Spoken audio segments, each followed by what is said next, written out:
There's a lot of pressure to look okay after life knocks you down. Social media tells us to move on, stay positive, bounce back as quick as possible, but our brains may not work that way at all. Yeah, experts say resilience isn't about erasing pain.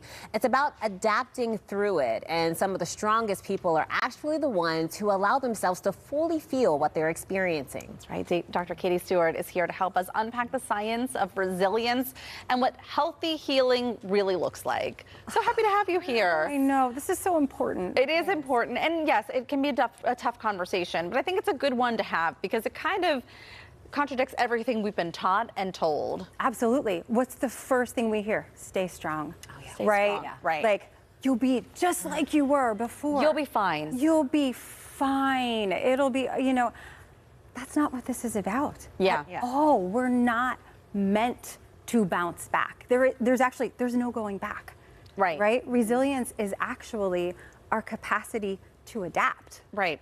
To adjust when these things happen, and we actually move forward differently. Well, we were just talking about this yesterday, and that quote, and the mom had left it in her purse after she had passed away, and her daughter found it, and it was something about, you know, life is not about waiting for the storms to pass. It's about learning to dance in the rain, and it's kind of like we got to be in this place. We have to be in it. That's exactly right. We do move through it. Yeah. But we have to be in it first. I love, I teach meditation, as you guys know, and there's something called the law of awareness that says we have to be with something before we move beyond it. And this is actually what research shows, right? Yeah. That structurally the brain changes over time. Yeah. That is what builds our resilience.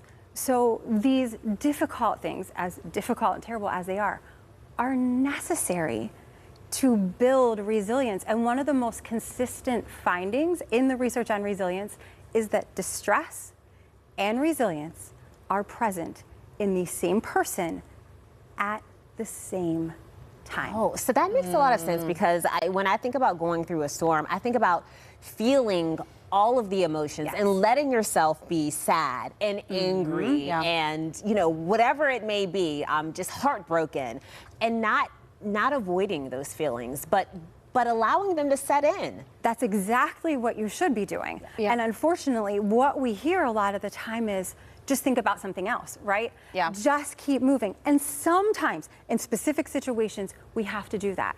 But we also still have to allow ourselves to feel, because what the research shows is that the people who do the best, who cope the best through these things, are not the ones who don't feel it.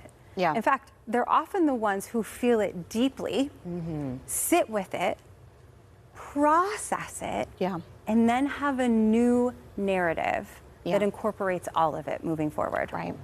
And I don't want to compare what we went through recently to the loss of a person. I mean, obviously, we know if we lose a family member, I don't know. I would compare it. Yeah. I mean, we love our pets so much. They are like our family. But, you know, we just went through this. We lost our little Tina way too soon.